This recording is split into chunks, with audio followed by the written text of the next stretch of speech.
Definition of life, या यूँ अपने भाषा में कह लें कि जीवन की परिभाषा पर यदि हमें कुछ बोलना या बनाना होगा तो हम यहीं से कुछ भी कर सकते हैं। जैसे हम अपने प्राकृतिक की गोद में बैठे हैं, यहाँ लहलहाते हुए फसल को देखकर आनंदित हो रहे हैं, या आप सबों को दर्शन देने का मार्ग अपनाने की कोशिश कर रहे हों।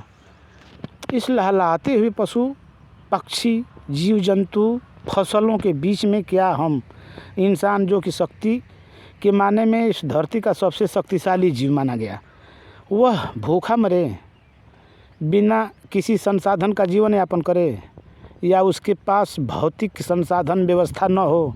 यदि ऐसा है तो वह मनुष्य के रूप में होते हुए भी, जहाँ तक मैं सोच पा रहा हूँ, कि वह पशु पक्षी या जानवर जैसे भी, जैसे कहा गया ना कि ऐसा न विद्या न तपो न दानम ज्ञानम न शीलम न गुणो न धर्म ते मर्त्यलोका भूमि भार भूता मनुष्य रूपेण मृगाश्चरन्ति। जिस व्यक्ति के पास इतना चीज़ नहीं है, ऐसा न विद्या न तपो न दानम, यानी कि न उसके अंदर विद्या है, न तप है, न दान है, न ज्ञानम न शीलम न गुणो न धर्म, न कोई ज्ञान है, न शील है, न गुण है, न कोई धर्म है, ते मर्त्यलोका, वह इस मृतलोक में मनुष्य रूपेण मृगाश्चरन्ति, मनुष्य के रूप में होते हुए भी वह मृग की तरह, हिरण की तरह विचरण कर रहा है। यानी उसको इस धरती पर भार बनकर, बोझ बनकर जीने पर मजबूर किसी न किसी सिस्टम का वह प्रहार हो, हिस्सा हो, या उसकी बेवकूफ़ी हो, उसकी नादानी हो, या उसका अविकसितपना हो। क्योंकि हम इंसान हैं, हमारे पास हर संसाधन है, पानी है, भूमि है, सारे संसाधन है, तो यहाँ भी हम इतने ज़मीन जो खाली हमको दिख रहा है प्राकृतिक से लैस है, इसमें से कुछ हिस्सा हमको मिल जाए तो इस पर भी हम कुछ न कुछ नए चीज़ों का उत्पाद करके, उसमें बढ़ोतरी करके, विकास करके आगे कर पाएंगे कि नहीं कर पाएंगे, इस पर हमारा फोकस मेन होगा, चिंतन मंथन मेन होगा।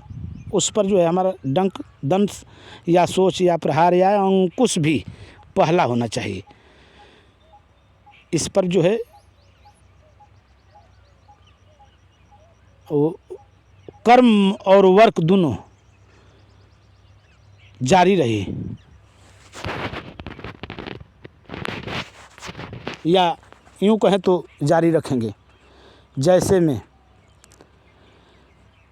भूमंडल के संतुलन को भी हमें सुरक्षित रखना, सेफ रखना है। कोई उसमें खिंचा लेदर नहीं होनी चाहिए, क्योंकि यह धरती है ना, धरती ही से तो हम सब पैदा करते हैं। लतरा है, बताइए, इस लतरे से हमको खाने के लिए सब्ज़ी मिलेगी, टेस्टी होती है। इसको हम लोग कच्चे भी तोड़ कर खाया जाया करते हैं, कितनी सुंदर है। यहाँ के फार्मरों ने इस पर राख का जो है छिड़काव कर दिया है कि जाओ जितने कीड़े मकोड़े हो, राख नहीं तुम चाटोगे, इसको काटोगे नहीं, बकरियाँ भी नहीं खाएंगी। देखिए क्या सुरक्षा लोगों ने अपना रखा है।